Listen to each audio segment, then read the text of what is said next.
નમસ્કાર, GS news 24/7 માં આપનું સ્વાગત છે। હવે જોઈએ આજના સમાચાર।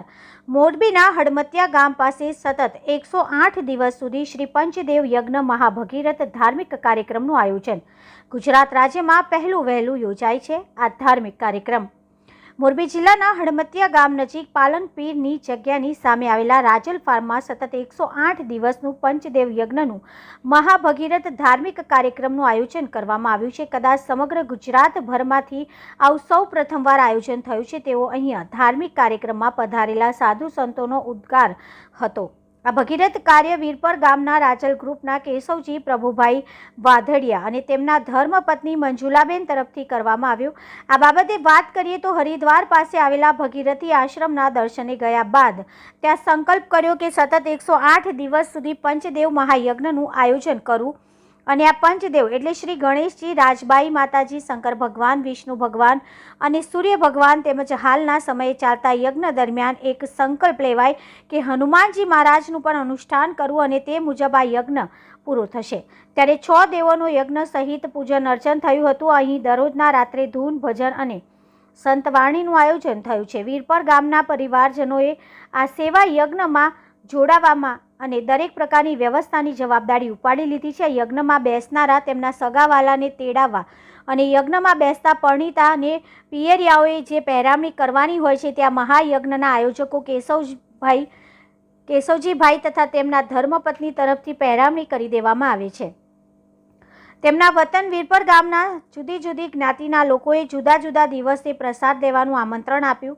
108 દિવસ સુધી દરરોજ 5 બ્રાહ્મણ પરિવારને પ્રસાદ લેવા માટે આમંત્રણ આપવામાં આવે છે। આ રાજલ ફાર્મમાં કાયમી ધોરણે યજ્ઞશાળા શરૂ કરવામાં આવી છે। દરરોજ ગાયોને નિરણ અને કૂતરાને રોટલો ખવડાવવાનું સેવા કાર્ય સતત ચાલુ છે। યજ્ઞ પૂર્ણ થયા બાદ તમામ લોકોને પ્રસાદ લેવાનો અને પ્રસાદ લીધો હતો। યજ્ઞશાળામાં પ્રાટગ્યમાં જ વાઘડિયા પરિવારની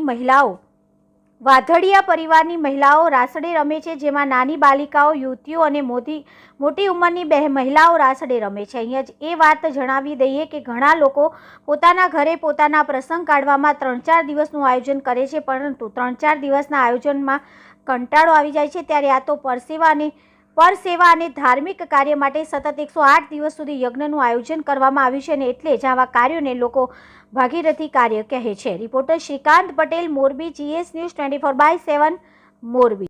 તો એવું છે ને કે મને એવું મનમાં એવું થયું કે 108 કુંડી યજ્ઞ તો મેં ઘણી વાર જોયા અને દર્શન કરીએ, પણ મેં એવું નક્કી કર્યું એક આસન ઉપર, એક યજ્ઞ કુંડ ઉપર 108 દિવસનો જો યજ્ઞ થાય ને તો અત્યાર લગીમાં કોઈ નક્કી રહ્યું મારે કરવું હોય, પણ મને મારા રાજભાઈ માની પ્રેરણાથી મેં મનમાં સંકલ્પ કર્યો।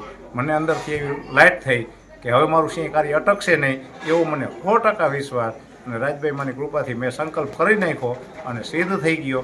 આજે 11મો દિવસનું છેલ્લું બીડું હોમાઈ ગયું અને પ્રસાદ લઈને બધાએ છૂટા પડ્યા અને તમારી સાથે જે કાંઈ વાત કરી રહ્યો આજનો 11મો દિવસ છે અને આવો નવો આનંદ, ભાવ, પ્રેમ આપણા પરિવાર, કુટુંબ બધોય આવો નવો ભાવ પ્રેમ રાખે તો 108 દિવસ તો હાવ નાના લાગે છે, હમણાં વહી જઈશ એવું લાગે છે। બધાયનો આનંદ ને ભાવ પ્રેમ પરિવાર બધાય મોજથી આવે છે, મને હેલ્પ કરે છે અને બધાય મારા પરિવાર બધાય લાભ લે એવો હું માતાજી રાજભાઈમાં આરદા કરું કે બધાય મોરી સંખ્યામાં પ્રસાદ લેવા આવે, બધાય દર્શન કરવા આવે અને મને હૂફ આપે।